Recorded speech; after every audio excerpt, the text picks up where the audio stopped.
يغب عنا السنا أو يزد فينا العنا من لنا إلاك نرجو ربنا. إن يغب عنا السنا أو يزد فينا العنا من لنا إلاك نرجو ربنا. والصلاة والسلام على سيدنا محمد وعلى آله وصحبه أجمعين. Je vous remercie de me consacrer une demi-heure de votre temps pour un sujet qui n'est pas des moindres.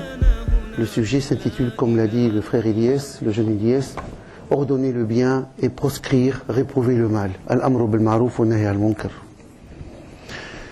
Nous allons, Inch'Allah, étudier ensemble brièvement 3 petits versets et quelques hadiths de Sayyidina Muhammad sallallahu alayhi wa sallam et un peu les analyser, Inch'Allah. Allah subhanahu wa ta'ala, il dit dans le Coran, A'udhu billahi minash shaitanir rajim, bismillahir rahmanir rahim, Kuntum khayra ummatin ukhrijat lin-nas, ta'muruna bil ma'ruf wa tanhauna 'anil munkari wa tu'minuna billah. Allah dans le Coran, il dit, vous êtes la meilleure nation suscitée parmi les humains. La nation de l'islam, la communauté de l'islam, a dit Allah est la meilleure sortie parmi tous les humains. Pour 3 raisons essentiellement. Allah a dit ta'muruna bil ma'ruf, vous ordonnez ce qui est convenable. Vous ordonnez aux gens de faire le bien. Wa tanhauna 'anil munkar, et vous proscrivez, vous interdisez, vous réprouvez, vous combattez le mal dans toutes ses formes. Al-munkar. Al-munkar, ce qu'on ne reconnaît pas comme étant une bonne chose. Al-munkar, c'est le répréhensible, le blâmable. Wa tu'minuna billah, et vous croyez en Allah subhanahu wa ta'ala. Voici les 3 conditions avec lesquelles, si on les pratique, nous sommes réellement la meilleure nation sortie parmi les humains. Croire en Dieu, ordonner le bien et interdire le mal. Allah, il dit aussi, subhanahu wa ta'ala, وَلْتَكُمْ مِنْكُمْ أُمَّةً يَدْعُونَ إِلَى الْخَيْرِ وَيَأْمُرُونَ بِالْمَعْرُوفِ وَيَنْهَوْنَ عَنِ الْمُنْكَرِ وَأُولَٰئِكَ هُمُ الْمُفْلِحُونَ. Que soit issue parmi vous, dit Allah, une communauté, que sortent parmi vous des gens qui appellent au bien, des gens qui, quand ils parlent, appellent à faire le bien, qui ordonnent le convenable, el-ma'rouf, notion générale de l'islam très très belle. Le convenable, c'est ce que les gens, les sages ont convenu comme étant une bonne chose. Ça veut dire tout le bien, les bonnes mœurs, les bonnes coutumes, les bonnes habitudes des gens qui ne sont pas contraires à l'esprit de l'islam et de la sunna. On peut mettre ça sous la rubrique al-ma'rouf. Al-ma'rouf, ce qui est connu, ce qui est communément admis comme étant bien. C'est ça le ma'rouf. C'est une notion plus large que le khayr, al-ma'rouf. Allah a dit que soit issue parmi vous une communauté qui ordonne le bien, qui appelle au bien, ordonne le convenable, interdit le blâmable, interdit tout ce qui est mauvais en général. Et ceux-là, a dit Allah, sont ceux qui vont réussir. Ceux qui vont réussir dans la vie sur terre, ceux qui ont la félicité de leurs âmes, la béatitude au jugement dernier, ceux qui seront éloignés de l'enfer et iront au paradis, ce sont ces gens-là qui appellent au bien, qui ordonnent le convenable et qui combattent le répréhensible, a dit Allah subhanahu wa ta'ala. Il dit aussi, dans un 3e verset, وَالْمُؤْمِنُونَ وَالْمُؤْمِنَاتُ بَعْضُهُمْ أَوْلِيَاءُ بَعْضٍ يَأْمُرُونَ بِالْمَعْرُوفِ وَيَنْهَوْنَ عَنِ الْمُنكَرِ. Les musulmans, les croyants et les croyantes sont tuteurs les uns des autres, sont responsables les uns des autres. Les musulmans et les musulmanes, nous sommes responsables les uns des autres.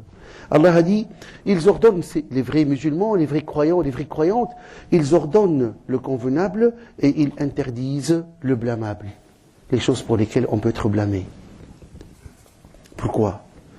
Parce que nous sommes obligés de vivre en société. On n'a pas de choix que de vivre ensemble. Si l'animal peut vivre à l'état sauvage, livré à lui seul, l'être humain ne peut pas. Tu ne peux pas en même temps être le boulanger, le menuisier, le forgeron, le bâtisseur, celui qui ramasse les poubelles, les boueurs. Tu ne peux pas. Tu as besoin de tes semblables. Tu as besoin de quelqu'un qui cuit ton pain, et de quelqu'un qui moissonne ton champ, et de quelqu'un qui donne cours à ton enfant, et de quelqu'un qui vient faire la porte de ta maison, de quelqu'un qui bâtit la maison où tu habites. L'animal peut se suffire à lui-même. Chaque animal dans la forêt, dans la steppe, dans le Sahara, dans le désert, peut se suffire à lui-même. Mais l'être humain, non. C'est pour cela que par le passé, les philosophes ont dit que l'être humain est que Dieu me pardonne, l'être humain est un animal sociable. De par notre nature, nous sommes obligés de vivre ensemble. Et parce qu'on est obligé de vivre ensemble, il y a des codes ensemble. On ne vit pas à l'état sauvage. Il y a un code à suivre. Ce que tu fais, il influe ma vie. Ce que tu fais, directement ou indirectement, il a de l'incidence. Il a une répercussion dans ma vie. Et ce que je fais, il a aussi une incidence sur la tienne. Le bruit, le vacarme que tu fais la nuit, le vacarme que tu fais la nuit très très fort, il m'empêche de me reposer. Et moi, quand je prends ma foreuse et que je fais un trou à 10 heures du soir, à 2 heures du matin, j'empêche tous les voisins de dormir aussi. De même, quand je dépose ma voiture devant ton garage, je t'empêche de sortir pour travailler. De même, si quelqu'un urine dans la rue, il va embêter tous les gens, toutes ces jeunes filles, toutes ces femmes qui passent, et quelqu'un qui est en train d'uriner sur un mur, dans la rue. Donc, tout ce que l'on fait, parce qu'on est obligé de vivre ensemble, ce que tu fais, eh bien, je le retrouve chez moi et vice-versa. Ce que tu fais m'influence et il a une répercussion dans ma vie et vice-versa. Alors, comment vivre dans une société? Dans une société qui se veut vertueuse. Dans une société que nous voulons pleine d'amour et de paix, de compréhension, de respect entre les gens, on a de choix que de faire ce que Dieu subhanahu wa ta'ala a dit. On a le choix entre deux types de sociétés. Le premier type de société où les gens se recommandent le bien, où les gens se reconnaissent des limites. Ma liberté finit là où commence celle de mon voisin. Ma liberté n'est pas infinie, ma liberté, elle se limite juste là où commence la liberté de mon voisin. Je ne peux pas empiéter sur la liberté de mon voisin. Et vice-versa, mon voisin ne peut pas empiéter sur ma liberté. À ce moment-là, si on se reconnaît ces codes, qu'il y a un code à respecter, le respect du voisin, la bonté, le bon voisinage, la déontologie, quand on parle, la belle parole que l'on se partage entre nous, là on aura une société vertueuse, la vertu, al-fadila. Les gens sont bien, sont gentils, sont souriants, sont serviables, on fait confiance aux gens. Tu peux même oublier ta voiture ouverte, tu as oublié de la fermer, tu vas dormir 2-3 jours après, personne n'y a touché. Ça c'est la société de la vertu. Dans notre société maintenant, un peu sauvage, où chacun il en fait à sa tête, où chacun il oublie ses voisins, où chacun il oublie les codes déontologiques qu'il y a entre les gens, eh bien on vit dans la peur, comme maintenant. Tu oublies un sac, une mica, un sac dans ta voiture, tu vas faire une course, tu reviens, on t'a cassé la voiture, parce que le casseur il pense qu'il y a quelque chose dans le sac. Il y a un GSM qui traîne, il y a un GPS, il y a quelque chose qui traîne. Un moment d'intention. Quelqu'un m'a dit, j'ai laissé le moteur qui tourne, j'ai été chercher mon fils qui saignait. Son fils, il est tombé, wallah, il saignait. Pour le prendre à l'hôpital. Il a amené la voiture de loin, il arrive devant la maison, il rentre directement pour prendre son fils, il sort la voiture des plus là, de chez nous, deux maghrébins de chez nous, sont montés dans la voiture qui était en marche, et ils ont été faire un accident par la suite avec ça. On vit dans l'insécurité. Tu as peur pour ta sœur. Si la nuit tombe, t'as tendance à aller la chercher là où elle travaille, là où elle fait des études de soir pour la ramener à la maison. Parce qu'on vit dans une société qui n'est pas sécurisée. Parce que les gens ne se reconnaissent plus les droits des autres. Parce que al-amr bil ma'rouf, on ne le pratique pas. Al-nahy anil munkar, on ne le pratique pas. Ordonner le bien. Tu parles à quelqu'un, tu lui fais de la morale, il te dit « Et qui es-tu toi pour me faire de la morale? Pour qui te prends-tu? Tu en sais plus que moi ?» Subhanallah, qui parmi nous n'a pas besoin d'être rappelé? Qui parmi nous n'a pas besoin d'être conseillé? Sayyidina Muhammad sallallahu alayhi wa sallam, en personne, lui, il est appuyé par les miracles, par les révélations d'Allah, inspiré tout le temps par Allah, lui qui est incorruptible, qui est parfait à 100%. Il consultait les sahaba pour les choses mondaines. Il prenait l'avis, il consultait, il concertait les sahaba, il demandait leur avis. Dans tous les domaines de la vie, même dans les domaines de la religion, comme qu'est-ce qu'on va faire des prisonniers de Badr. Les prisonniers de Badr, qu'est-ce qu'on va en faire? Ya Abu Bakr, dis-moi ton avis. Ya Omar, dis-moi ton avis. Ya Othman, dis-moi ton avis. Sallallahu alayhi wa sallam, Allah dans le Coran, il lui dit wa shawirhum fil amr. Allah lui donne un ordre. Il dit consulte-les dans les affaires. Concerte-toi avec eux, demande leur avis. Allah dans le Coran, parlant des musulmans, il dit وَأَمْرُهُمْ شُورَ بَيْنَهُمْ. Leur affaire est une affaire de concertation entre eux. Il n'y a pas ici de quelqu'un qui est un tyran et qui prend les décisions à sens unique. Il y a un groupe de musulmans et on se concerte. Allah, pour le rappel, il dit dans le Coran, dans la sourate qu'on entend, tous les soirs on la récite dans Ashaf al-Witr, et le jour du vendredi. Il dit, subhanahu wa ta'ala, فَذَكَّرْ إِنْ نَفَعَتِ الذِّكْرَ. Rappel si le rappel est efficient, est efficace. سَيَذَّكَّرُ مَنْ يَخْشَى. Voudra le rappel, voudra être rappelé, être conseillé, écouter les conseils. مَنْ يَخْشَى, celui qui craint Allah. وَيَتَجَنَّبُهَا الْأَشْقَى الَّذِي يَصْلَى النَّارَ الْكُبْرَى ثُمَّ لَا يَمُوتُ فِيهَا وَلَا يَحْيَى. Évitera le conseil, ne voudra pas des conseils, ne voudra pas être conseillé, al-ashqa, le réprouvé, le maudit, le pervers, qui subira l'enfer, qui subira les flammes de l'enfer, et qui ne pourra ni vivre ni mourir. Dans l'enfer, on ne vit pas, on ne meurt pas. On est dans une situation intermédiaire. On ne peut pas dire qu'on vit, puisqu'on est en train d'être brûlé tout le temps, et on ne peut pas dire qu'on est mort, puisque l'âme est toujours là et on n'est pas mort.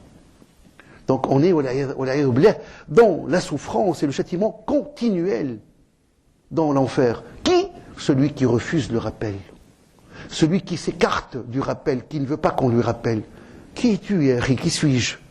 Pour refuser qu'on nous conseille, pour refuser que l'on soit assez modeste quand quelqu'un te fait une remarque, de lui dire Barakallahu fik, que Dieu te bénisse pour la remarque que tu viens de me faire. Sayyidina Omar ibn Khattab, que Dieu le bénisse, disait, il y a 14 siècles de cela, Ahabbu an-nasi ilayya man ahda ilayya uyubi. La meilleure des créatures auprès de moi est celui qui m'offre mes défauts. Il m'offre. Quand tu me dis que j'ai fait une bêtise, je ne me fâche pas. Je dis merci de me corriger. Tu m'as offert mon défaut, comme sur un plateau, comme un présent, un cadeau. Ça veut dire que tu me permets de m'améliorer. Puisque en évitant de faire ce défaut, en évitant cette bêtise la prochaine fois, je serai meilleur. Donc si quelqu'un te conseille, c'est qu'il t'aime. Qui aime bien, châtie bien, comme on dit, on n'ira pas jusque-là. Celui qui te conseille le bien, prends-le du bon côté, dis remercie-le. Ne lui dis pas de quel droit tu me parles, de quoi je me mêle. Hein, ce sont mes oignons. Là, le musulman, Sayyidina Muhammad sallallahu n'a pas dit ça. Il a dit ad-dinu an-nasiha. La religion, la vraie religion, c'est le vrai conseil. La vraie religion, c'est quoi? C'est le conseil mutuel, la recommandation. Qalu liman ya Rasulullah. Pour qui? Au nom de qui on donne an-nasiha? Au nom de qui? Au nom de quoi on donne an-nasiha? On donne le conseil, la recommandation. Il a dit lillahi wa li kitabihi wa li rasulihi wa li a'immatil muslimina wa ammatihim. Tu donnes le conseil obligé par amour à Dieu, par amour à son livre, pour préserver le livre. Par amour au prophète, et pour les imams des musulmans, et pour l'ensemble des musulmans. Donc tu conseilles les gens parce que tu aimes Allah subhanahu wa ta'ala, et parce que tu aimes son livre, la révélation, et parce que tu aimes le prophète, et parce que tu aimes les imams et les dirigeants des musulmans, et l'ensemble des musulmans. Un conseil, quand tu donnes un conseil, c'est une marque d'amour, pas de mépris. Allah dans le Coran, il jure par les temps, par le siècle, par l'après-midi, par la prière de l'après-midi, al-Asr, qui veut dire l'instant, le siècle, l'après-midi, etc. Il jure que tous les humains sont en perdition. L'être humain, en général, est perdu, sauf ceux qui croient, et qui agissent en bien, qui font les bonnes œuvres, et qui s'encouragent mutuellement à la vérité, à la justice, qui se conseillent mutuellement la vérité, la justice, al-haqq, la vérité, la justice, et qui se conseillent mutuellement à la patience, à la constance, à patienter. Dans les moments difficiles, dans les épreuves, on se recommande la patience. T'es malade, asbar. Tu passes par un pétrin, un problème, un échec sentimental, un échec professionnel, autre chose, asbar. Allah, sois patient. Les musulmans vont plus loin. Quand ton frère il est malade et que tu lui rends visite et qu'il souffre dans sa maladie, tu lui dis ça veut dire compte sur Dieu et ramène l'angoisse, les douleurs. Eh bien, sois patient et demande à Dieu en contrepartie de te récompenser pour cela. Et tu lui dis en sortant, Inch'Allah tahour, Inch'Allah. Ça veut dire que ta maladie soit expiatoire de tes péchés. Ça veut dire que tu ne souffres pas pour Belèche, tu ne souffres pas pour battle. Non, chacun de tes gémissements, chacune de tes souffrances, chacune de tes plaintes, elle est entendue par Allah subhanahu wa ta'ala, et Allah, il va t'effacer tes péchés, et Allah subhanahu wa ta'ala, il va te purifier avec ta maladie. Elle n'est pas fortuite, elle n'est pas vaine. Allah, il aime ses serviteurs. Allah, même quand il les accable d'un petit malheur, c'est pour leur racheter leurs péchés, parce qu'il les aime, subhanahu wa ta'ala.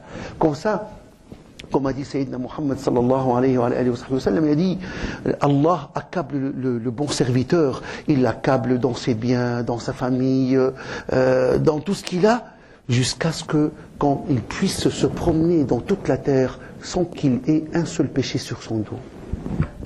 Allah nous accable pour que on puisse circuler dans ce monde sans qu'il y ait des péchés qui alourdissent nos épaules. Et s'il reste dans notre hadith, et s'il reste quelques-uns de ces péchés, le serviteur que Allah l'aime, il l'accable. Et quand il lui reste certains de ces péchés, il va lui faire subir une agonie très douloureuse. Shaddadtu alayhi sakarat al-maut. Les douleurs de l'agonie seront, tu dis, il souffre, il a le cancer, et dans la dernière étape, et il souffre. C'est une marque d'amour de Allah. Pourquoi? Hatta yalqani kayawmi waladatu ummuh. Pour qu'il me rencontre quand il montera chez moi, comme le jour où sa mère l'a mis au monde. Exempt de ses péchés. Il a tout payé sur terre à travers les douleurs qu'il a eues dans la maladie, dans l'agonie. Une marque d'amour de Allah subhanahu wa ta'ala. Sayyidina Muhammad sallallahu alayhi wa sallam, il dit à propos de ce sujet, ordre du prophète, Man ra'a minkum munkar, falyughayyirhu biyadihi. فإن لم يستطع فبلسانه فإن لم يستطع فبقلبه وذلك أضعف الإيمان. Celui qui parmi vous voit un acte répréhensible, une chose blâmable, qu'il la corrige, qu'il la redresse, qu'il la change avec sa main. Et s'il ne peut pas, avec son cœur, avec sa langue, et s'il ne peut pas, avec son cœur, l'attitude du cœur étant la plus faible de la foi. Le prophète a l'air de nous dire, en expliquant ce hadith, quand tu vois le mal, quand tu vois hurumat Allah intuhikat, quand tu vois que les interdits de Dieu ont été bafoués, que les gens ont enfreint la loi de Dieu, que les commandements de Dieu ont été bafoués, que l'on contrevient publiquement aux ordres de Allah, tu dois intervenir énergiquement avec ta main. Celui qui parmi vous voit un acte répréhensible, donc la chose elle est publique, on n'a pas été espionner des gens chez eux, on voit quelqu'un qui est en train de faire une bêtise et on l'a vu. Qu'il faut changer cela, a dit le prophète, avec la main, énergiquement, par la force.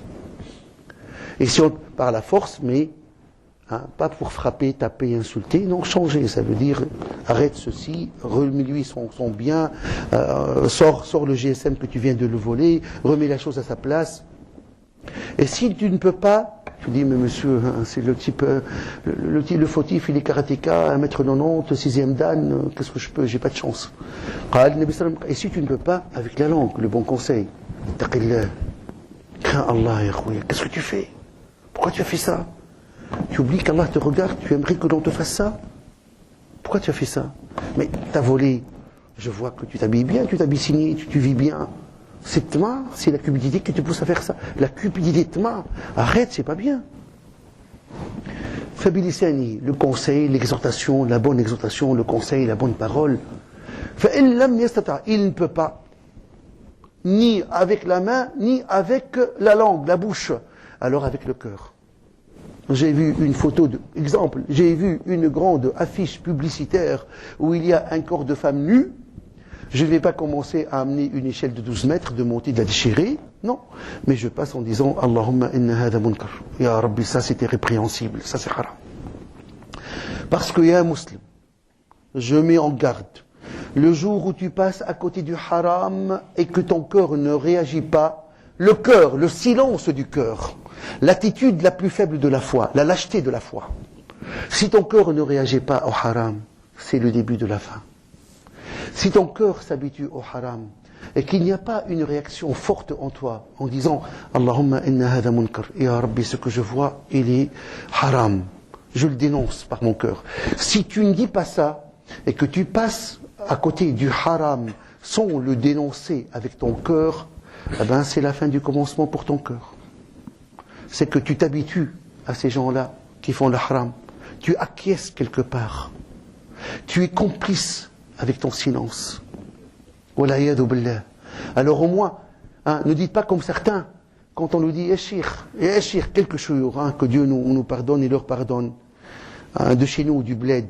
Ici, ils sont plus courageux, là-bas, ils n'ont rien à dire, les pauvres. Yachir, les gens parlent mal, ils utilisent toujours le langage ordurier et obscène. Yachir, il y a du vol partout dans la ville. Il dit Ammat el-Balwa. On avait un vieux cheikh qui disait Ammat el-Balwa. Ça veut dire le mal est devenu propagé tellement que ce n'est pas la peine de commencer à le combattre. Le mal a pris le dessus sur le bien. Là, a'oudhu billah, là. Faut pas dire cela. Ce n'est pas parce que tous les jeunes gens, s'il vous plaît, je parle aux jeunes ici en particulier, ce n'est pas parce que beaucoup de vos collègues, de vos camarades, de vos pères qui ont votre âge parlent grossièrement au-dessous de la ceinture et tiennent un langage ordurier, vulgaire, obscène, que vous allez commencer à faire comme eux. Là, vous pouvez aussi bien vous exprimer avec des paroles gentilles, des paroles polies.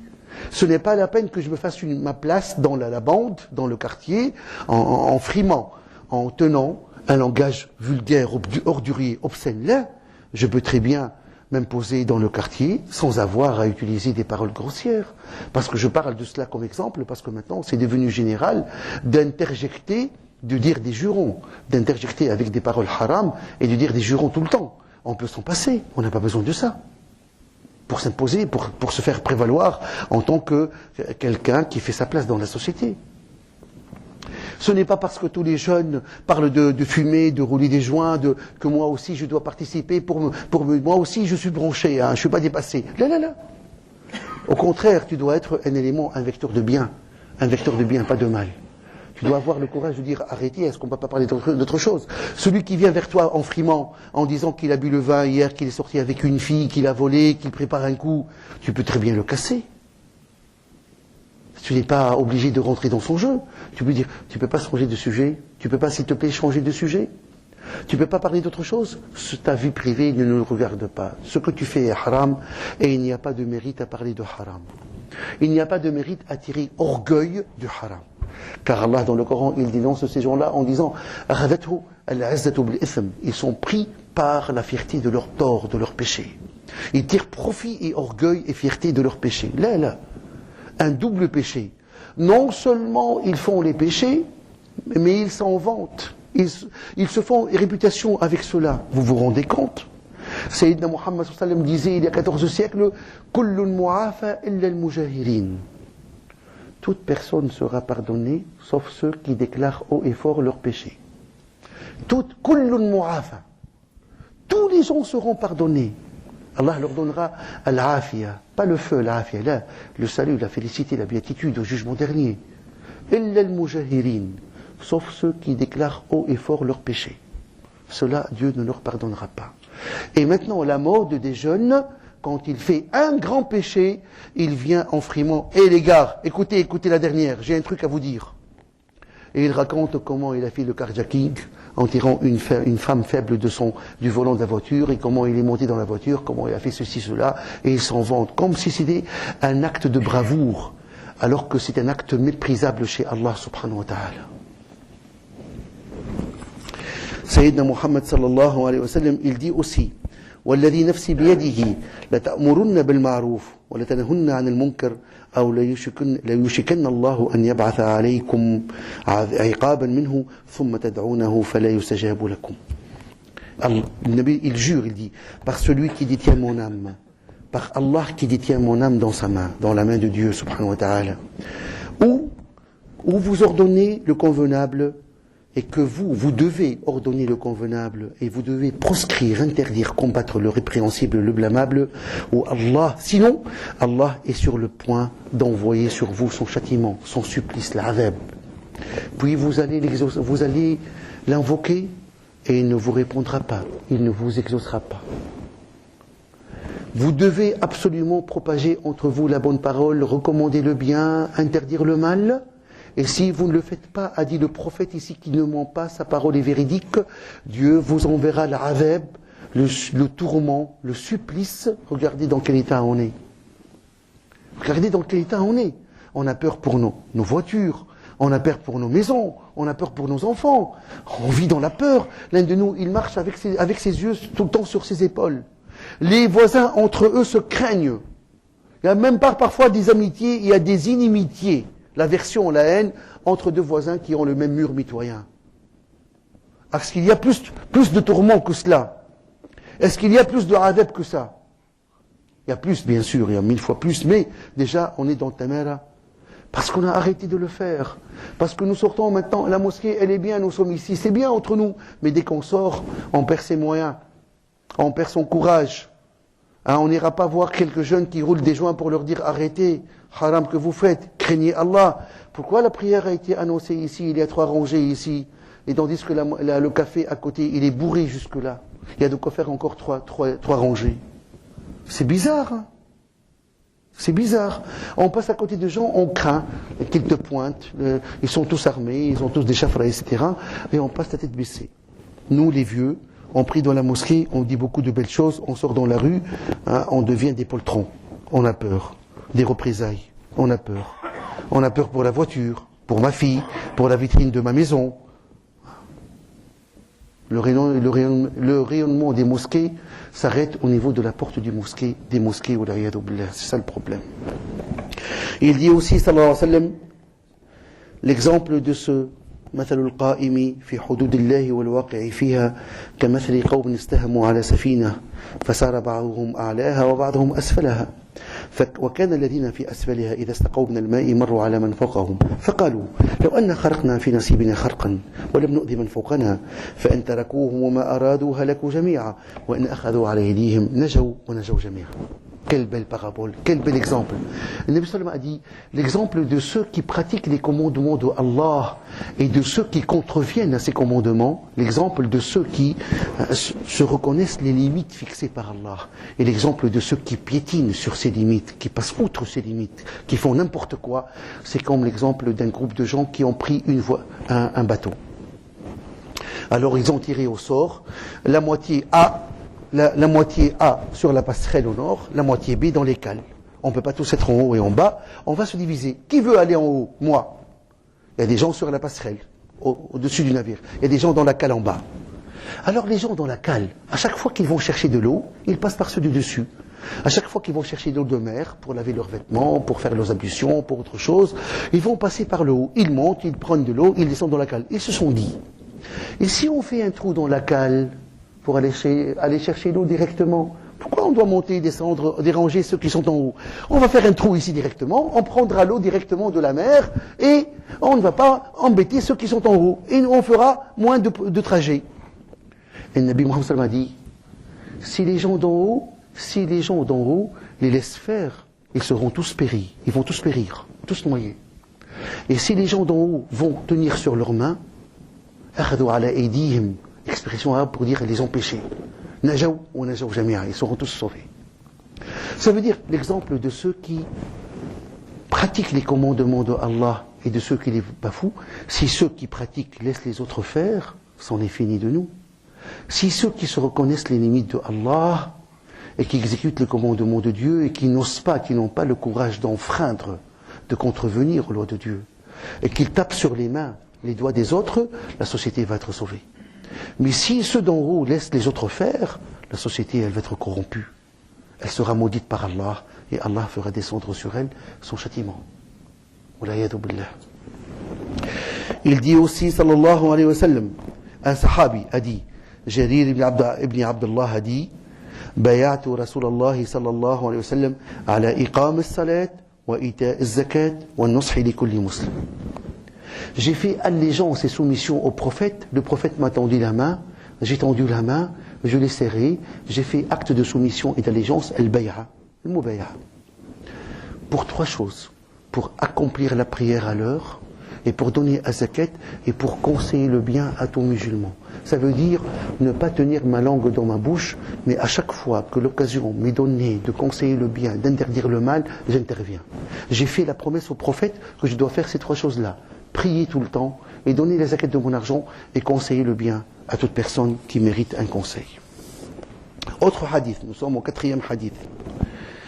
Sayyidina Abu Bakr as-Siddiq, as-Sadiq al-Masduq, radiyallahu anhu wa arda, l'ombre de Sayyidina Muhammad sallallahu alayhi wa sallam, l'ombre parfaite.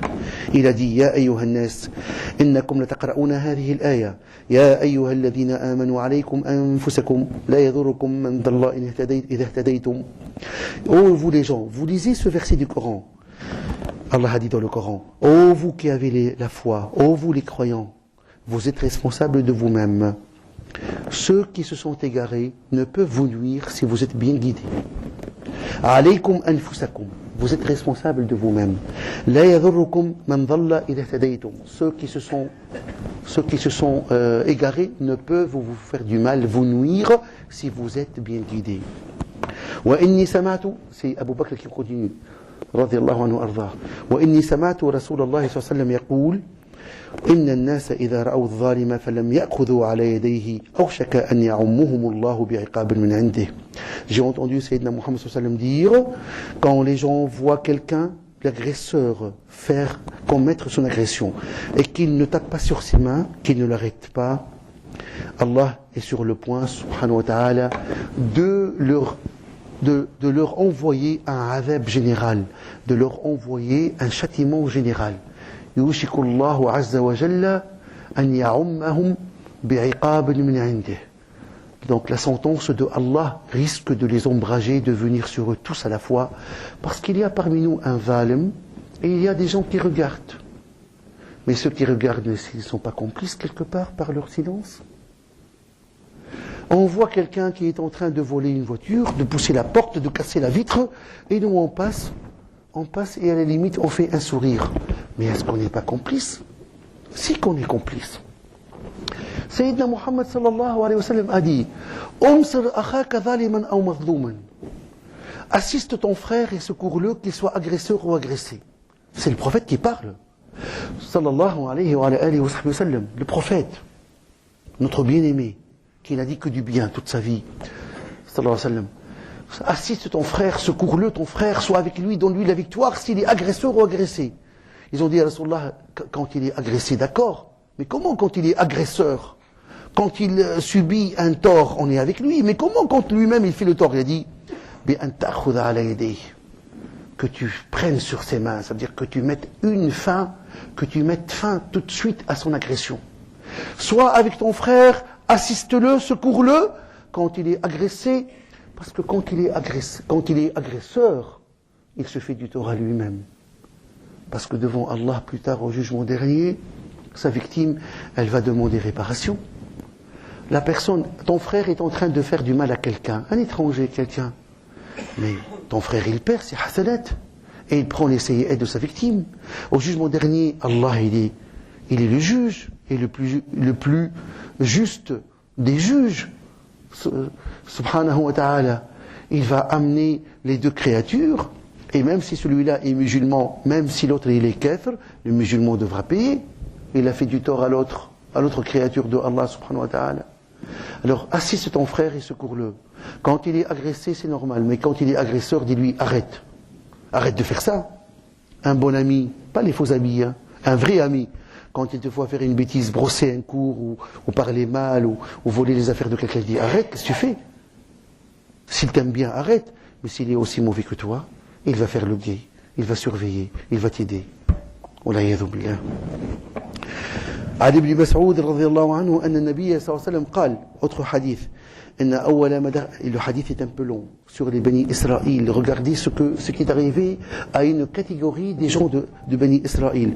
قال رسول الله صلى الله عليه وسلم إن أول ما دخل النقص على بني إسرائيل أنه كان الرجل يلقى الرجل فيقول يا هذا اتق الله ودع ما تصنع فإنه لا يحل لك.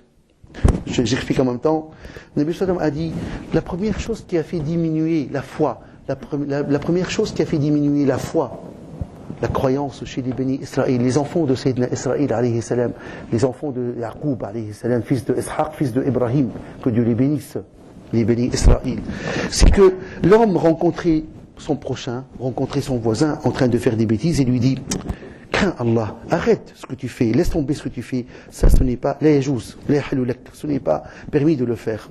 Mais le lendemain, il le voit comme il est, le lendemain, il voit la même personne en train de faire des bêtises, et cette fois-ci, il ne lui dit rien, au contraire, il s'assoit à côté de lui, il mange avec lui, il boit avec lui et il discute avec lui. Hier, il lui disait, arrête, ce que tu fais c'est haram. Qu'est-ce que tu fais là? Et aujourd'hui, il s'assoit avec lui, il mange avec lui. Quelque part, il bénit ce qu'il a fait. Tu es fautif, tu es criminel, et je m'assois avec toi, je mange avec toi. Ben, je suis aussi criminel que toi. Je te couvre quelque part. قال لك فلا يمنعه ذلك أن يكون أكله وشريبه وقائده فلما فعلوا ذلك ضرب الله قلوب بعضهم ببعض. Quand ils ont fait ça, Allah les a dressés les uns contre les autres.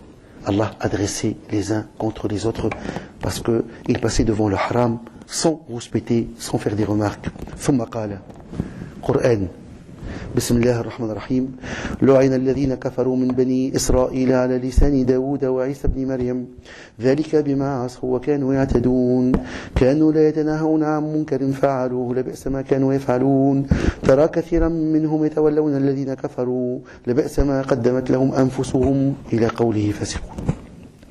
Dieu, écoutez bien, les bénis Israël ont été maudits sur la bouche, sur la langue de David et de Jésus, fils de Marie. David, deux de leurs principaux messagers, Daoud alayhi salam et Isa, ont maudit les enfants d'Israël, cette catégorie-là, à cause de leur désobéissance et de leur transgression. Al-Ma'siyah wa al-I'tida. La désobéissance à Dieu et la transgression, agresser les gens. Ils ne s'interdisaient pas le mal qu'ils faisaient. Quel pervers était leur acte. Ça veut dire ne pas s'interdire le mal. Tu vois la plupart qui prennent pour amis, pour tuteurs, ceux qui ont mécru, a dit Allah. Alors, leurs messagers les ont maudits parce que ils sont d'accord, ils prennent comme amis ceux qui ont mécru, al-kuffar. Tu vas prendre des gens, l'un de vous, Allah yahfaz, il va prendre pour amis, pour conseiller, des maghrébins comme nous, mais qui sont kuffars, qui agissent en mal, qui pensent du mal, et tu les invites chez toi à la maison, et tu vas chez eux, et tu t'assois avec eux dans un café, et salam. Ou dans la prière, Sayyidina Muhammad sallam, il dit une parole très très dangereuse pour nous. Il dit Tariku salati mal'oun, wa jaruhu in radhiya bihi mal'oun. Celui qui délaisse la prière est maudit, et son voisin, s'il en est satisfait, est tout aussi maudit. Heureusement qu'il a dit satisfait. Je peux parler à mon voisin qui ne prie pas? Oui, tu peux parler. Salam alaikum wa alaikum salam. Mais être satisfait de son état, impossible. Tu seras aussi maudit que lui. Et son voisin, s'il en est satisfait, a dit le prophète, mal'oun comme lui. Celui qui ne prie pas est maudit, et son voisin, s'il en est satisfait, est tout aussi maudit que lui. Donc, dans ton cœur, tu ne peux être jamais satisfait, content de quelqu'un qui ne prie pas. Sinon, tu risques d'être aussi maudit que lui. Le hadith du prophète, il est clair. Heureusement qu'on peut encore dire bonjour. Et qu'on peut encore habiter le même immeuble. Imaginez tous les musulmans qui devraient déménager parce que le voisin en bas ou en haut ne prie pas. La moitié des musulmans seraient dans la rue maintenant, en plus. Heureusement qu'on peut encore cohabiter dans le même immeuble avec ceux qui ne prient pas. Alors, At-Tirmidhi قال Rasulullah sallallahu alayhi wa sallam dans d'autres variantes, لما وقعت بنو إسرائيل في المعاصي نهتهم علماؤهم فلم ينتهوا فجلسوهم في مجالسهم ووكلوهم وشربوهم فضرب الله قلوب بعضهم ببعض ولعنهم على لسان داود وعيسى بن مريم ذلك بما عصوا وكانوا يعتدون فجلس رسول الله صلى الله عليه وسلم وكان متكئا فقال لا والذي نفسي بيده حتى تأتروهم على الحق أترى.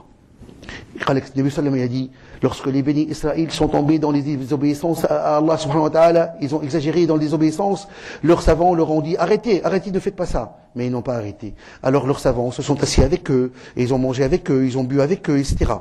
Alors Allah a dressé les uns contre les autres.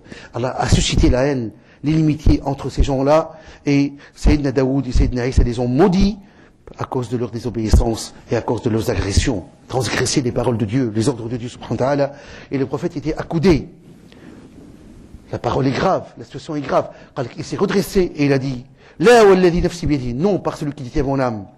Vous devez, hatta ta'tiruhum ala al-haqqi atra, vous devez les obliger à revenir au droit chemin d'une manière fermement. Ça veut dire que vous ne pouvez pas laisser la situation comme ça se dégrader tout le temps.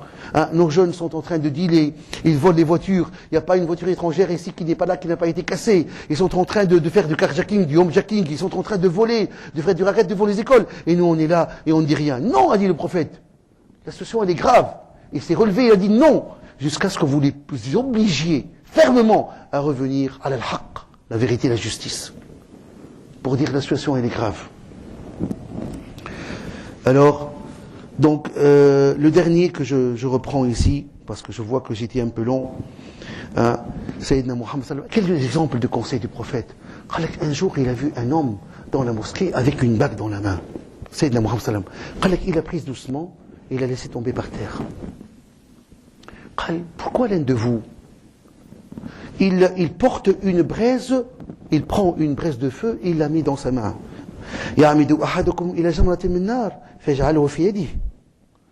vous, il va prendre le Nabi sallallahu alayhi wa sallam. Il est sorti un jour, sallallahu alayhi wa sallam, avec l'or dans une main et la soie pure dans l'autre main.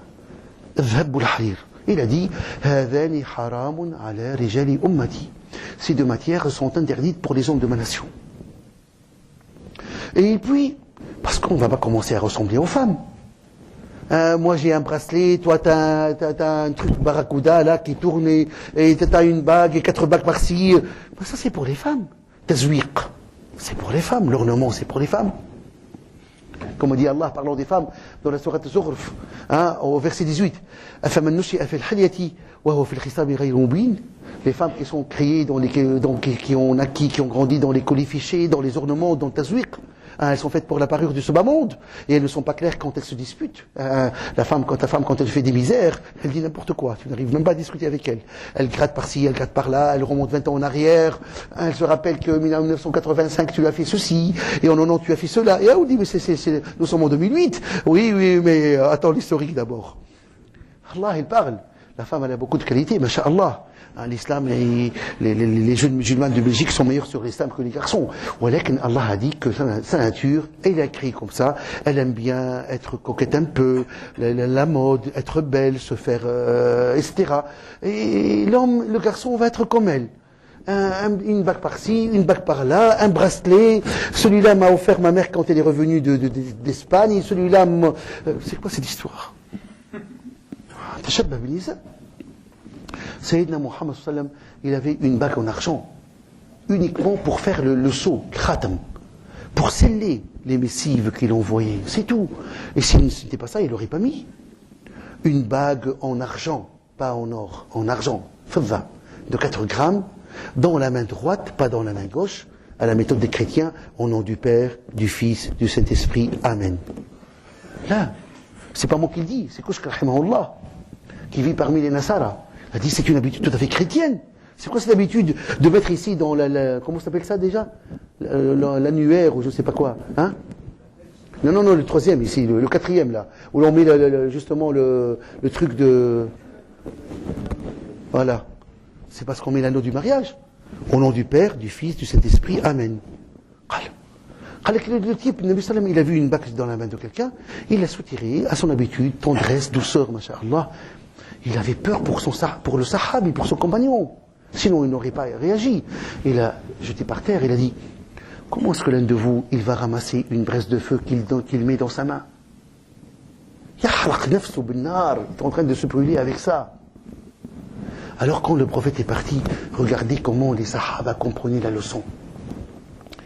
Plus que nous, on comprend de nos jours. Lorsque le prophète s'est éloigné, on a dit à l'homme, reprends ta bague et va en tirer profit. Va la vendre, va en tirer profit. Il a dit, Wallahi, je ne ramasserai jamais une chose que le prophète a jetée par terre. Sallallahu alayhi wa sallam. Moi, je ramasse. Après que le prophète l'a laissé tomber par terre, je vais le ramasser. Jamais de la vie. Et il est parti, il a laissé par terre. Sa bague en or. Maintenant, si tu viens conseiller à quelqu'un et tu dis, c'est quoi ça, monsieur? Papa, il est hajj, il connaît mieux que vous la religion. Qu'est-ce que vous dites là? Moi, je connais un frère qui porte l'or. Et ses enfants aussi. Yahoudi, taqillah. Rani, je suis de bons conseils pour toi. Tu m'écoutes, tant mieux pour toi. Tu m'écoutes pas, tant pis pour toi. Voilà, ces trucs-là, ne les fais pas. Pourquoi tu roules ton joint? Pourquoi tu as la cigarette? On parle de la cigarette à chaque fois, ça rentre par là, ça sort par là. Les jeunes pensent que être un mec, être un homme, c'est fumer, ça frime, ça fait homme, ça fait grandir. On est quelqu'un. Le type est en train de bousiller ça. Ah là, je prends doucement. Nous a montré comment conseiller aux gens. La douceur, la politesse. Tu fais du sport, toi? Ah oui, monsieur, je fais du mini-foot. Ah, ça, c'est bien. Mais fumer et faire du mini-foot, ça va ensemble? Parce que je fais de la plongée. Ça va ensemble, ça? Ah ben, si tu veux être un bon footballeur, un bon plongeur, il faut arrêter de fumer, parce que ça ne va pas ensemble. Donc, concernant les méthodes de conseil, et ça, c'est le dernier volet de la conférence, c'est que pour conseiller aux gens, il faut le faire avec douceur, avec tact, avec doigté, avec finesse, sans blesser la personne, en lui rappelant ses valeurs. Parce que nous sommes susceptibles aux remarques que l'on nous fait. Donc si tu prends quelqu'un pour le conseiller, tu dois d'abord savoir ce que tu dis. Et savoir aussi comment expliquer ça. Et lui, peut-être qu'il ne fait pas ça exprès, il ne sait pas, tout simplement. Le type, beaucoup de jeunes de chez nous, beaucoup de gens adultes aussi, font des bêtises par pure ignorance. Donc c'est pas la peine de les incriminer, ce n'est pas la peine de les faire passer pour des gens désobéissants, parce qu'ils ne savent pas. Wallah, il abîme, beaucoup de gens désobéissent à Dieu sans le savoir. Alors si, avant de lui dire, tu fais un tort, tu désobéis, tu es fautif, de lui dire, tu sais ce que tu fais? Tu penses que c'est permis ça dans l'islam? Moi, d'après ce que j'ai entendu, j'ai vu dans Riyad al-Salihin, j'ai vu dans Targhib al-Tarhib, dans le Hajj al-Muslim, j'ai entendu l'imam dire l'autre jour telle chose. À mon avis, ce que tu fais, mon ami, c'est pas permis. Parce qu'il y a des gens qui font beaucoup de bêtises par ignorance. Donc avant de dire tu, le tu qui tue, comme on dit en pédagogie, le tu qui tue, non. Avant de dire tu, pointer le doigt, car le professeur ne l'a jamais fait. Jamais. Il disait, pourquoi il y a des gens qui font ceci? Pourquoi il y a des gens qui disent cela? Ça, c'est la technique du prophète. Quand on lui rapportait une chose très très mauvaise, il ne vient pas à la personne pour la scandaliser devant tout le monde, en disant, viens toi ici, viens toi là-bas, toi Saïd, viens ici. Pourquoi? Jamais. Il monte sur la chair et il dit, on m'a rapporté qu'il y a des gens qui font telle ou telle chose, qui ont dit telle ou telle chose, sans citer de nom, sans pointer le doigt, sans scandaliser les personnes, et sallallahu alayhi wa sallam, il corrigeait le comportement des sahaba dans la douceur, dans l'amour, dans la compassion, pas dans la haine, comme le font certains jeunes maintenant. Que Dieu leur pardonne, et qui, quand ils marchent, on dirait qu'ils portent tous les malheurs de la communauté musulmane sur leur dos. Hein, ils froncent les sourcils tout le temps, ils voient tout en noir, et quand ils parlent, on n'est pas au jugement dernier, Habibi, on est toujours encore ici. Mais on n'est pas des anges qui marchent sur terre, on est des fautifs. Tous les humains sont pécheurs, et les meilleurs des pécheurs sont ceux qui se repentent, a dit Sayyidina Muhammad sallallahu alayhi wa sallam. Douce, à la mahlik ya habibi. Donc quand tu parles à quelqu'un, tu dois d'abord maîtriser ta matière, et savoir t'introduire chez lui, lui rappeler ses qualités, lui dire légèrement le défaut qu'il fait, sans l'insulter, sans le diminuer à ses yeux. Voilà comment on doit conseiller aux gens. Donc dans la douceur, dans l'amour, un homme, il est venu, je voudrais donner deux exemples ici, car ils me tiennent à cœur. Un homme, il est rentré dans la mosquée de Sayyidina Muhammad sallallahu alayhi wa sallam, il a été pissé sur le mur. Oui, il est rentré dans la cour, il a été faire pipi. Les sahaba sont là, et lui, il est contre le mur, il pisse à son aise. Il vient de un campagnard, un bédouin qui vient de l'Bedia. Il a vu un mur, il est bien caché dans un coin, il a été faire ça. Mais où? Dans la mosquée. Les sahaba qui, Le type, il a coupé son pipi, il a dit, ils vont me tuer. Et le prophète les fait taire. Il appelle, regardez la douceur du prophète.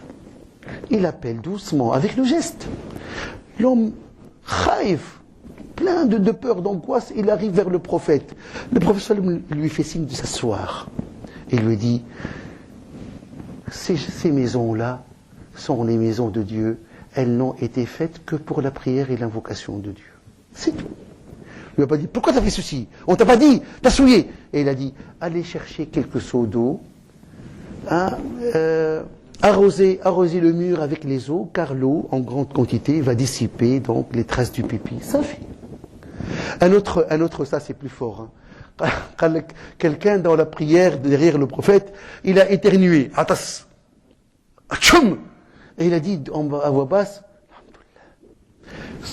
la personne à côté de lui, nouvellement dans l'islam, Il a dit Rahimakallah, à haute voix, dans la prière.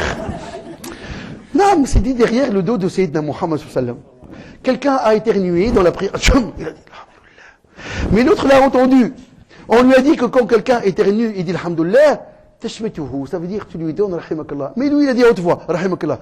Quand je voyais tous les sahaba qui me regardaient, ils sont sortis, dans la prière, ils l'ont tous regardé.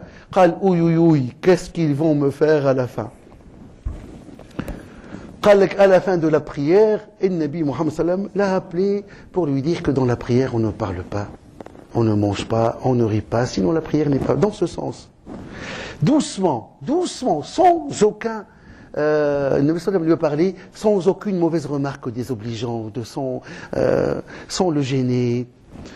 L'homme tellement content, il dit Ya Rabbi, fais miséricorde à moi et à Muhammad seulement, pas aux autres. Parce que tout le monde a fixé les yeux. Et le Nabi sallallahu alayhi wa sallam a dit tu as trop réduit. Et il répète Ya Rabbi, fais miséricorde à moi et à Muhammad seulement. Et le prophète dit tu as trop réduit. Il y a les autres aussi. Ça veut dire n'invoque pas Allah pour moi et pour toi. Il y a aussi tes frères. Donc voilà comment Sayyidina Muhammad sallallahu alayhi wa sallam il corrigeait les torts des Sahaba dans l'amour, dans la douceur.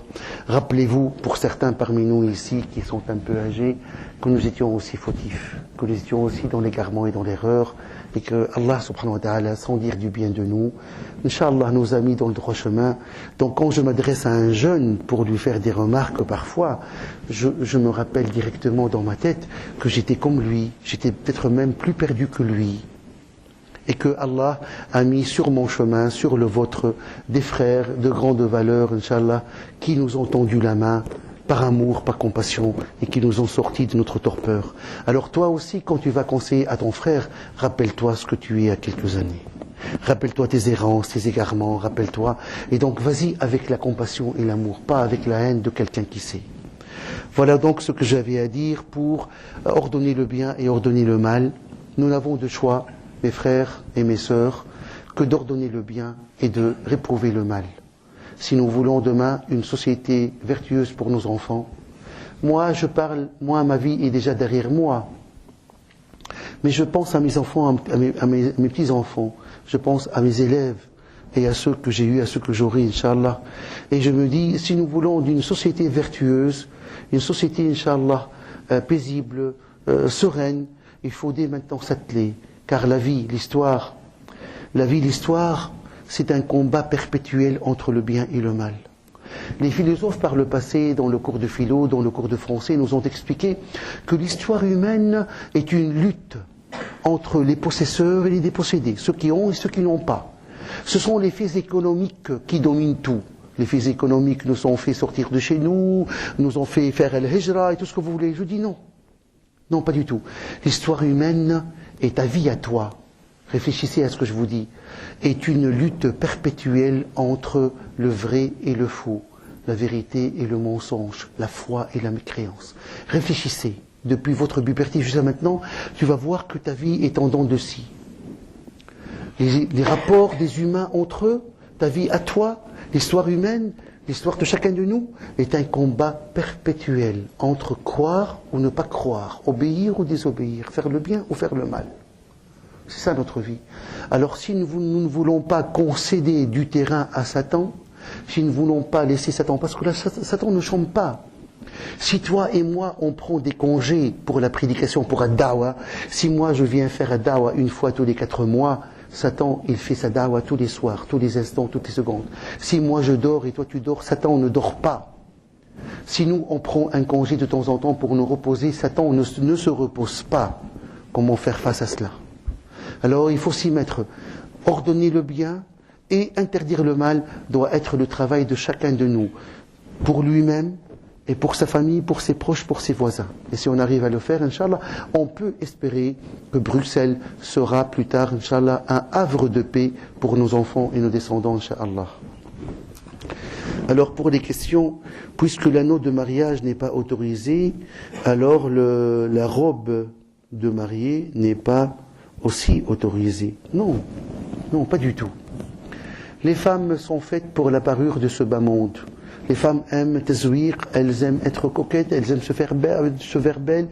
Les savants recommandent tous à la femme de se faire belle pour son mari, pour le faire oublier toutes celles qu'il a pu voir dans la rue, et pour le faire un peu reposer de la fatigue de la journée.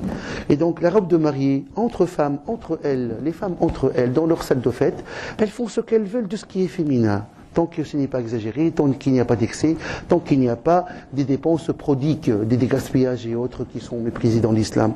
Mais la femme, elle se fait belle à son mari comme elle veut. Elle se maquille à l'intérieur de la maison pour son mari. Une fois qu'elle sort, elle enlève le maquillage et elle se couvre bien, et elle porte sa sibnia et elle adopte une attitude chaste et pieuse en dehors de chez elle. Mais avec son mari, être coquette, cela est permis, c'est normal. Alors, deuxième question, comment aider une personne quand je lui ai dit des invocations et qu'elle me dit que ça ne sert à rien, que faire? Eh bien, ne pas arrêter. Ad-du'a ou fidah al-ghaib. Quand tu fais des invocations à quelqu'un, il te dit ça ne marche pas, pourquoi tu fais ça, ça mais c'est ma vie. Eh bien, par amour à la personne, tu fais des invocations dans son dos. Dua al-ghaib. Le Nabi sallallahu alayhi wa sallam nous dit, quand tu fais dua pour quelqu'un dans son dos, et ça c'est le dua le plus sincère. Parce que tu ne le dis pas. Parce que je vous fais des doigts maintenant devant vous, c'est un peu de la vanité, c'est un peu de la frime. Mais quand je fais des doigts dans votre dos, là je vais, et je vous le dis pas, et vous le savez pas, mais Dieu seul le sait, là Allah m'assigne un ange. Allah assigne un ange à celui qui fait des doigts dans son frère dans le dos pour dire, et pour toi aussi, et pour toi aussi, et ainsi pour toi. Donc, ne pas baisser les bras. Les invocations, il faut les refaire. Parce que les invocations, elles repoussent le mauvais destin. Ad-du'a yaruddu al-qada, comme a dit Sayyidina Muhammad sallallahu alayhi wa sallam. Ne pas arrêter de faire des invocations, de donner la belle parole. Un jour, des jours, ça ne marchera pas. Et un jour, peut-être que le cœur de la personne sera réceptif à ton conseil. Je conseille les biens à mes élèves, je conseille. Un jour, peut-être, sur l'année, le cœur de l'un ou l'autre va être ouvert, réceptif, et alors le conseil passera à ce moment-là. Donc, ne pas se fatiguer. C'est un combat de longue haleine entre le bien et le mal. Ne pas faire une chose de bien et attendre le résultat tout de suite. Nous sommes tenus par une obligation de moyens, pas de résultats. Les moyens, oui, mais le résultat est chez Allah subhanahu wa ta'ala. Mais les moyens, je ne baisse pas les bras. Jusqu'à, tu travailles ta terre, tu la travailles, Inch'Allah, jusqu'à Allah ait fait pousser ce que tu veux, Inch'Allah, de par sa grâce. Doit-on insister lorsqu'une personne à qui Attends. Par contre, tiens, viens me lire ça, Elias, s'il te plaît. Le temps que je lise l'autre. En tant que femme, comment, par exemple, interdire le mal auquel on assiste et qui met en cause un homme, des jeunes, des adolescents, une situation un peu dangereuse en tant que femme? Là, il y a moyen. Même la femme, wallahi, j'ai vu dans les instituts islamiques, il y a quelques instituts islamiques maintenant, il y a Al-Khayriya juste derrière vous, il y a Al-Khalil, il y a Takaful. Wallahi, les classes sont, masha'Allah, sont pleines de femmes, de jeunes filles, et l'élément masculin est absent. Quand je donne cours parfois, j'ai 30 filles et j'ai un homme parfois et parfois pas du tout. Voilà, la femme, de par sa douceur, sa taxadoité, elle peut-être qu'elle saura mieux écouter qu'un homme. Et donc la femme, elle peut, mais comme je l'ai dit, s'introduire avec de belles paroles, rappeler les qualités de la personne. Je dirais à un jeune homme, je connais bien ton papa, tu es d'une bonne famille. Je ne m'attendais pas à ce que tu fasses cela, mais tu es meilleur. Je sais qu'il y a au fond de toi un fond bon qui dort en toi, que je voudrais bien que tu mettes en surface. Ce n'est pas bien que tu fais, parce que tu es encore meilleur que ce que tu fais. Donc il faut tenir toujours les propos les plus encourageants, pas des propos blessants. Et la femme, je pense, elle a l'art de parler. Et une fille pourrait dire à un garçon qui frime, écoute, moi en tant que fille, je n'apprécie pas ce que tu fais. Si tu le fais pour m'épater, eh bien ça ne m'épate pas du tout. Par exemple. Dans le cas où les personnes se sont déjà vantées de leur péché, il est donc trop tard. Non, il n'est pas trop tard. Il n'est jamais trop tard. Il sera trop tard quand l'agonie sera là. C'est sakarat al-maut. Il est trop tard quand quelqu'un est en train de mourir. À ce moment-là, tout repentir est inutile. Mais tant que l'on vit, il est toujours toujours donc le temps de se rattraper, de demander pardon. Alors je conseille à cette personne-là, comme elle s'est vantée de son péché, elle peut aussi, plus tard, se ridiculiser elle-même, se ridiculiser. Je reviens à ceux à qui je parlais en disant l'autre jour j'étais trop bête, j'étais trop loin, je regrette vraiment ce que j'ai fait, ce n'est pas bon, je n'aurai plus à le refaire, pour se casser un peu son if, son nez, et se montrer petit pour ne pas prêcher le mauvais exemple auprès des autres. Comment éviter le péché lorsque le cœur est triste et que celui-ci pense être satisfait après avoir commis un acte méprisable? Eh bien, le rappel de Dieu, l'invocation, la crainte de Allah, il faut la cultiver dans le cœur. Il faut se dire que le péché qu'on a commis, il provoque la colère de Allah subhanahu wa ta'ala, ses conséquences peuvent être dangereuses, et que si on est satisfait sur terre de ce péché, Allah risque de nous punir sévèrement. Donc, rendre présente la crainte de Allah, rendre présent son châtiment devant nos yeux, le craindre, cultiver la piété révérentielle et le taqwa, se dire que cette vie, elle est trop courte, qu'on est ici dans un passage entre deux couloirs, dans un petit couloir, deux portes, une porte d'entrée, une porte de sortie, un petit couloir, que la vie sur terre est un mirage, qu'elle ne mérite pas toute l'importance qu'on lui donne, qu'on n'est pas prêt à vendre l'autre monde pour ce bas monde qui ne vaut pas grand-chose. Et donc, c'est se convaincre soi-même que le mal, il est méprisable chez Allah subhanahu wa ta'ala, et qu'on peut être satisfait, qu'on peut être heureux en faisant le bien. Il y a une sensation de bien-être quand on obéit à Allah subhanahu wa ta'ala qu'aucun plaisir charnel ne peut donner à la personne. Donc c'est cultiver, comme l'homme qui cultive l'amour de sa femme, comme la femme qui cultive l'amour de la religion, l'amour de son mari dans son cœur, pour bien s'aimer, pour bien vivre ensemble. Eh bien, la jeune sœur doit cultiver la crainte de Dieu dans son cœur et se convaincre que le péché qu'elle a fait, même s'il apporte un plaisir éphémère mondain, il peut lui causer beaucoup de tort chez Allah subhanahu wa ta'ala. Et donc, en se convainquant de cela, Inch'Allah, petit à petit, on finira par détester, comme a dit Sayyidina Muhammad sallallahu alayhi wa sallam, ne goûtera à la douceur de la foi, halawat al-iman, ne goûtera à la douceur de la foi que trois personnes en fait, si on a ces trois sentiments-là. Aimer Allah et son messager plus que toute autre personne. Aimer quelqu'un uniquement pour Allah, détester et revenir à la désobéissance comme l'on déteste être jeté en enfer. Ne goûtera à halawat al-iman, la douceur de la foi, que si on a ces trois sentiments-là. Aimer Allah et son messager plus que quiconque, plus que soi-même, ses parents, ses enfants, la personne qu'on aime, etc. N'aimer une personne qu'en Dieu subhanahu wa ta'ala. Je ne t'aime pas parce que tu me rends service, je t'aime pour Dieu. Mais si je t'aime parce que tu es gentil, tu me laisses toujours la voiture dans ton garage, et tu me fais de bons prix, et tu me prêtes ton chargeur de batterie, là c'est un amour intéressé, avec intérêt. Non. Et détester revenir à la mécréance, à la désobéissance, comme l'on déteste être jeté en enfer, dans le feu. Parce que la désobéissance, c'est le feu. Eh bien, si on a ces trois sentiments-là, on goûtera, Inch'Allah, à halawat al-iman, et tu verras, Inch'Allah, les larmes couler le long de tes joues, par crainte et par amour de Allah subhanahu wa ta'ala. Oui.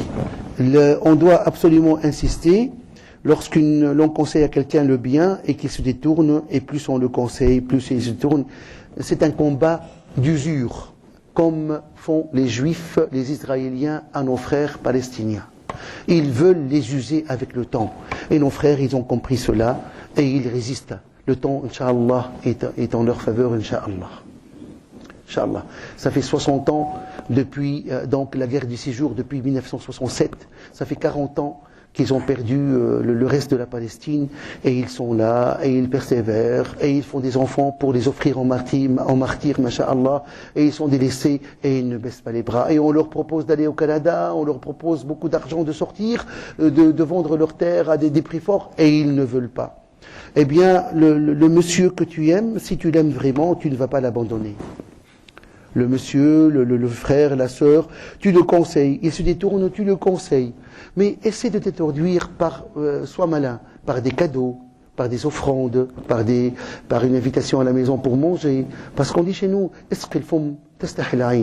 quand tu nourris la bouche, l'œil, il a plus de pudeur.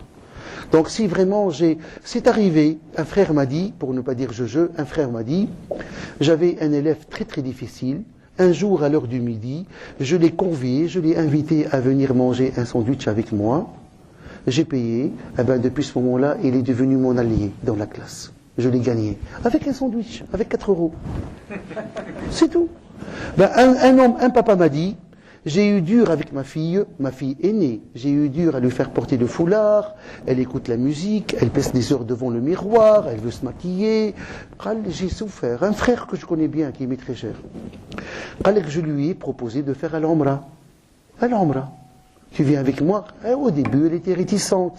Elle dit, écoute, à Jeddah, on se croirait à Londres. Il y a des vitrines, il y a de belles choses à Jeddah, il y a de beaux vêtements pour les femmes. Elle est venue avec moi à l'Umra, on a été vraiment faire des courses à Jeddah. Mais quand elle a vu à Médine et à Mecca comment les femmes étaient, quand elle a vu la Kaaba, quand elle a vu le silence et le respect dans la mosquée du prophète à Médine, elle a...